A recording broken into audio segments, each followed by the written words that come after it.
بسم اللہ الرحمن الرحیم۔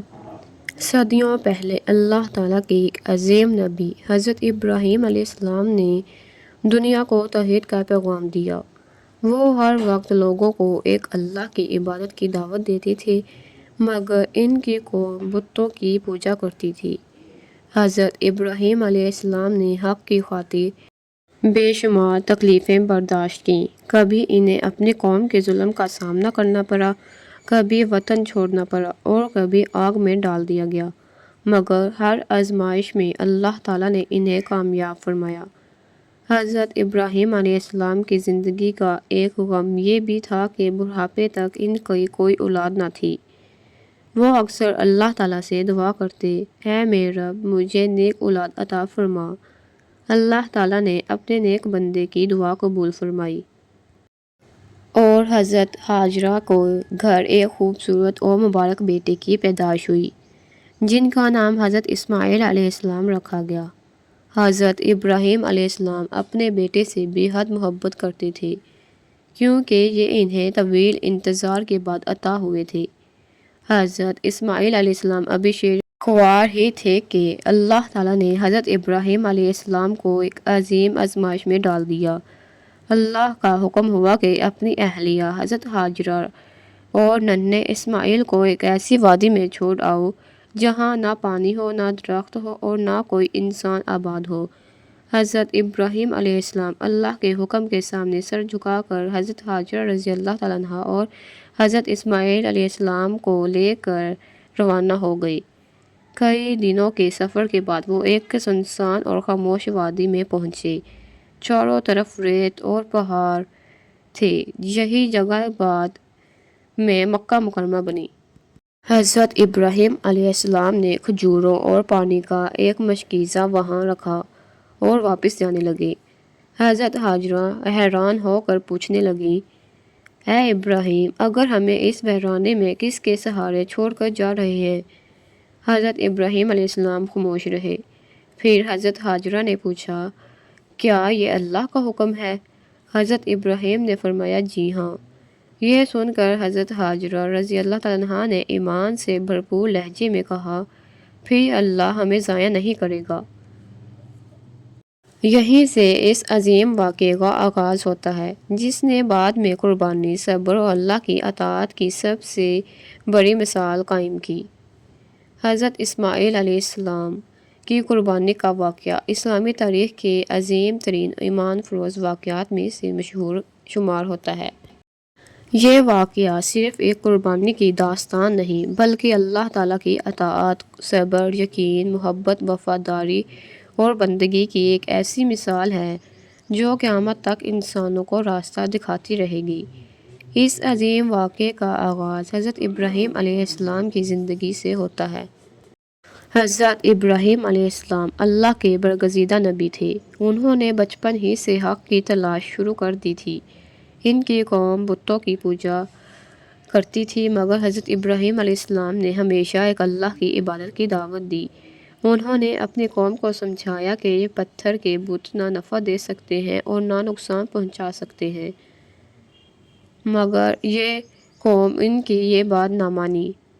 جب حضرت ابراہیم علیہ السلام نے بتوں کو توڑا تو قوم کے سردار سخت ناراض ہوئے اور انہیں آگ میں ڈالنے کا فیصلہ کیا۔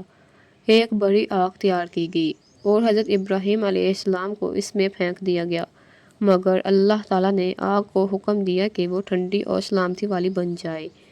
اس طرح حضرت ابراہیم علیہ السلام محفوظ رہے۔ یہ ان کی زندگی کی پہلی آزمائش تھی۔ وقت گزرتا گیا مگر حضرت ابراہیم علیہ السلام کی کوئی اولاد نہ ہوئی۔ انہوں نے اللہ تعالیٰ سے بہت دعائیں مانگیں کہ انہیں نیک اور صالح اولاد پیدا ہو۔ اللہ تعالیٰ نے ان کی دعا قبول فرمائی اور انہیں حضرت اسماعیل علیہ السلام جیسا فرما بردار بیٹا عطا فرمایا۔ حضرت اسماعیل علیہ السلام کی پیدائش حضرت ہاجرہ رضی اللہ تعالیٰ عنہا کے گھر ہوئی۔ حضرت ابراہیم علیہ السلام بہت خوش ہوئے کیونکہ یہ بیٹا انہیں بڑھاپے میں ملا تھا۔ وہ حضرت اسماعیل علیہ السلام سے بے حد محبت کرتے تھے۔ ابھی حضرت اسماعیل علیہ السلام بہت چھوٹے تھے کہ اللہ تعالیٰ نے حضرت ابراہیم علیہ السلام کو ایک نئی آزمائش میں ڈال دیا۔ اللہ تعالیٰ نے حکم دیا کہ حضرت ہاجرہ کو اسماعیل کو ایک ایسی وادی میں چھوڑ آؤ جہاں نہ پانی ہو، نہ درخت اور نہ انسان آباد ہو۔ حضرت ابراہیم علیہ السلام اللہ کے حکم کے مطابق انہیں لے کر روانہ ہوئے اور اس سنسان جگہ پہنچے جو بعد میں مکہ مکرمہ بنی۔ وہاں صرف ریت، پتھر اور خاموشی تھی۔ حضرت ابراہیم علیہ السلام نے پانی اور کھجوروں کا ایک مختصر سامان رکھا اور واپس جانے لگے۔ حضرت ہاجرہ نے پوچھا کہ ہمیں اس ویرانے میں کس کے سہارے چھوڑ کر جا رہے ہو؟ حضرت ابراہیم علیہ السلام خاموش رہے۔ پھر حضرت ہاجرہ نے پوچھا کہ کیا یہ اللہ کا حکم ہے؟ حضرت ابراہیم علیہ السلام نے فرمایا کہ ہاں۔ یہ سن کر حضرت ہاجرہ نے کہا کہ پھر اللہ ہمیں ضائع نہیں کرے گا۔ کچھ دن گزرنے تو پانی ختم ہو گیا۔ حضرت اسماعیل علیہ السلام پیاس سے رونے لگے۔ حضرت ہاجرہ پانی کی تلاش میں دوڑتی ہوئی صفا پہاڑی پر گئیں مگر کچھ نہ ملا۔ پھر مروہ کی طرف گئیں، وہاں بھی پانی نہ ملا۔ وہ 7 مرتبہ صفا اور مروہ کے درمیان دوڑتی رہیں۔ اسی دوران اللہ تعالیٰ نے معجزہ ظاہر فرمایا اور حضرت اسماعیل علیہ السلام کے قدموں کے قریب سے پانی کا چشمہ جاری کر دیا۔ حضرت ہاجرہ رضی اللہ تعالیٰ عنہا خوش ہوئیں اور اس پانی کو جمع کرنے لگیں۔ یہی زمزم کا مبارک چشمہ ہے جو آج بھی جاری ہے۔ وقت گزرتا گیا، لوگ اس علاقے میں آباد ہونے لگے اور مکہ کی بستی وجود میں آ گئی۔ حضرت اسماعیل علیہ السلام بڑے ہونے لگے۔ وہ نہایت خوبصورت، نیک، صابر اور فرما بردار نوجوان بنے۔ حضرت ابراہیم علیہ السلام وقتاً فوقتاً مکہ آتے اور اپنے بیٹے سے ملاقات کرتے۔ باپ اور بیٹے کے درمیان محبت بہت گہری تھی۔ حضرت اسماعیل علیہ السلام اپنے والد کا بے حد احترام کرتے تھے اور حضرت ابراہیم علیہ السلام اپنے بیٹے کو اللہ کی نعمت سمجھتے تھے۔ جب حضرت اسماعیل علیہ السلام جوانی کی عمر کو پہنچے اور اپنے والد کے ساتھ کام کرنے کے قابل ہو گئے تو اللہ تعالیٰ نے حضرت ابراہیم علیہ السلام کو ایک ایسی آزمائش میں ڈالا جس کی مثال پوری تاریخ میں کم ملتی ہے۔ ایک رات حضرت ابراہیم علیہ السلام نے خواب میں دیکھا کہ وہ اپنے پیارے بیٹے حضرت اسماعیل علیہ السلام کو اللہ کی راہ میں ذبح کر رہے ہیں۔ چونکہ انبیاء کے خواب وحی ہوتے ہیں، اس لیے حضرت ابراہیم علیہ السلام سمجھ گئے کہ یہ اللہ تعالیٰ کی طرف سے حکم ہے۔ انہوں نے خاموشی اختیار کی، مگر دل میں ایک طوفان برپا تھا۔ ایک طرف برسوں کی دعا کے بعد ملنے والا بیٹا تھا اور دوسری طرف اللہ تعالیٰ کا حکم۔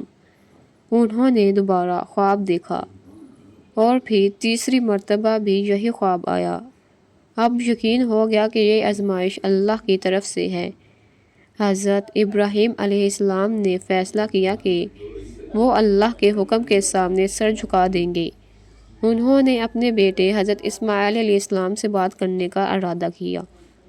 وہ ان کے پاس آئے اور فرمایا، اے میرے پیارے بیٹے، میں خواب میں دیکھتا ہوں کہ میں تمہیں ذبح کر رہا ہوں، تمہارے کیا رائے ہے؟ یہ ایک ایسا سوال تھا جو کسی بھی بیٹے کی خوف زدہ کر سکتا تھا۔ مگر حضرت اسماعیل علیہ السلام اللہ کے نبی کے بیٹے تھے اور ایمان سے بھرے ہوئے تھے۔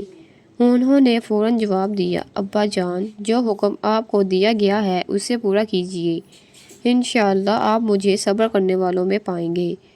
یہ الفاظ سن کر حضرت ابراہیم علیہ السلام کی آنکھیں بھر آئیں۔ انہوں نے محسوس کیا کہ ان کا بیٹا بھی اللہ کی رضا کے لیے تیار ہے۔ اس کے بعد قربانی کی تیاری شروع ہوئی۔ روایات کے مطابق جب حضرت ابراہیم علیہ السلام حضرت اسماعیل علیہ السلام کو لے کر روانہ ہوئے تو شیطان مختلف صورتوں میں آیا اور انہیں بہکانے لگا۔ اس نے حضرت ابراہیم علیہ السلام سے کہا کہ تم اپنے جوان بیٹے کو کیوں قربان کرنے جا رہے ہو؟ مگر حضرت ابراہیم علیہ السلام نے اس کی بات نہ مانی اور کنکریاں مار کر اسے دور کر دیا۔ پھر شیطان حضرت ہاجرہ کے پاس آیا اور انہیں پریشان کرنے کی کوشش کی، مگر انہوں نے بھی اللہ پر بھروسہ رکھا۔ اس کے بعد شیطان حضرت اسماعیل علیہ السلام کے پاس گیا، مگر انہوں نے بھی اس کی بات کو رد کر دیا۔ یہی واقعہ بعد میں رمی جمرات کی سنت کی بنیاد بنا۔ آخر وہ دن آ گیا جب قربانی ہونی تھی۔ حضرت ابراہیم علیہ السلام اپنے بیٹے کو لے کر منا کی طرف روانہ ہوئے۔ راستے بھر خاموشی تھی مگر دونوں کے دل اللہ کی یاد سے بھرے ہوئے تھے۔ حضرت اسماعیل علیہ السلام نے اپنے والد سے عرض کیا کہ ابا جان، میرے ہاتھ باندھ دیجیے تاکہ میں بے اختیار حرکت نہ کروں۔ میری قمیص اتار لیجیے تاکہ اس پر خون نہ لگے اور میری والدہ غمگین نہ ہو، اور اپنی آنکھوں پر پٹی باندھ لیجیے تاکہ میری محبت آپ کو کمزور نہ کر دے۔ حضرت ابراہیم علیہ السلام نے بیٹی کی بات سنی تو ان کا دل بھر آیا، مگر انہوں نے اللہ کی رضا کو مقدم رکھا۔ حضرت اسماعیل علیہ السلام کو زمین پر لٹایا گیا۔ بعض روایات کے مطابق انہیں پیشانی کے بل لٹایا گیا تاکہ باپ کی نگاہ بیٹی کے چہرے پر نہ پڑے۔ حضرت ابراہیم علیہ السلام نے اللہ کا نام لیا اور چھری چلانے کے لیے تیار ہو گئے، مگر اللہ تعالیٰ کی قدرت دیکھیے کہ چھری نے اثر نہ کیا۔ وہ تیز تھی مگر اللہ کے حکم کے بغیر کچھ نہ کر سکی۔ اسی وقت آسمان سے حضرت جبرائیل علیہ السلام ایک دمبا لے کر آئے۔ اللہ تعالیٰ کی طرف سے ندا آئی کہ حضرت ابراہیم علیہ السلام، تم نے خواب سچ کر دکھایا، بے شک تم آزمائش میں کامیاب ہو گئے۔ حضرت اسماعیل علیہ السلام محفوظ رہے اور ان کی جگہ دمبا قربان کیا گیا۔ یہ لمحہ تاریخ کا عظیم ترین لمحہ تھا۔ ایک باپ نے اللہ کے حکم پر اپنے سب سے پیارے بیٹے کو قربان کرنے کا ارادہ کیا، اور ایک بیٹے نے اپنی جان اللہ کی رضا کے لیے پیش کر دی۔ اللہ تعالیٰ نے ان کی اس اطاعت کو ہمیشہ کے لیے یادگار بنا دیا۔ آج دنیا بھر کے مسلمان عید الاضحیٰ کے موقع پر قربانی کرتے ہیں اور حضرت ابراہیم علیہ السلام اور حضرت اسماعیل علیہ السلام کی سنت کو زندہ رکھتے ہیں۔ اس واقعے کا اصل مقصد صرف جانور ذبح کرنا نہیں بلکہ اپنی خواہشات، غرور، خود غرضی اور دنیا کی محبت کو اللہ کی رضا کے لیے قربان کرنا ہے۔ اس واقعے سے ہمیں صبر، اطاعت، توکل، قربانی اور ایمان کا سبق ملتا ہے۔ حضرت ابراہیم علیہ السلام نے ثابت کیا کہ اللہ کی محبت ہر محبت سے بڑی ہے، اور حضرت اسماعیل علیہ السلام نے ثابت کیا کہ اللہ کا حکم کے سامنے جان بھی قربان کی جا سکتی ہے۔ یہی وجہ ہے کہ یہ واقعہ آج بھی مسلمانوں کے دلوں میں زندہ ہے اور قیامت تک زندہ رہے گا۔ یہ صرف ایک تاریخی قصہ نہیں بلکہ ایمان کی روشن مثال ہے جو ہر دور کے انسان کو یہ پیغام دیتی ہے کہ جب بندہ خالص نیت سے اللہ کی طرف بڑھتا ہے تو اللہ تعالیٰ اسے تنہا نہیں چھوڑتا بلکہ اپنی رحمت کے دروازے کھول دیتا ہے۔ یہ واقعہ ہمیں یہ سکھاتا ہے کہ اللہ کی رضا دنیا کی ہر چیز سے بڑھ کر ہے۔ حضرت ابراہیم علیہ السلام نے محبت قربان کرنے کی تیاری کی۔ حضرت اسماعیل علیہ السلام نے جان قربان کرنے کا عزم کیا اور حضرت ہاجرہ نے صبر اور یقین کی مثال قائم کی۔ اسی عظیم قربانی کی یاد میں آج بھی دنیا بھر کے مسلمان عید الاضحیٰ پر قربانی کرتے ہیں اور حضرت ابراہیم علیہ السلام اور حضرت اسماعیل علیہ السلام کی سنت کو زندہ رکھتے ہیں۔ یہ واقعہ صرف ایک تاریخ کا باب نہیں بلکہ ایمان، صبر، اطاعت اور اللہ سے سچی محبت کی ایسی روشن مثال ہے جو قیامت تک انسانیت کو راستہ دکھاتی رہے گی۔ اے اللہ، ہمیں حضرت ابراہیم علیہ السلام جیسا ایمان، صبر اور اطاعت عطا فرما اور حضرت اسماعیل علیہ السلام جیسی فرما برداری نصیب فرما۔ ہمارے دلوں کو اپنی محبت سے بھر دے، ہمیں اپنی رضا کے راستے پر چلنے کی توفیق عطا فرما، ہماری قربانیوں، عبادات اور دعاؤں کو قبول فرما۔ اے اللہ، ہمارے والدین، اہل خانہ اور تمام مسلمانوں کی مغفرت فرما، ہمیں دنیا اور آخرت کی بھلائیاں عطا فرما اور ہمیں سیدھے راستے پر چلنے کی توفیق عطا فرما۔ آمین یا رب العالمین۔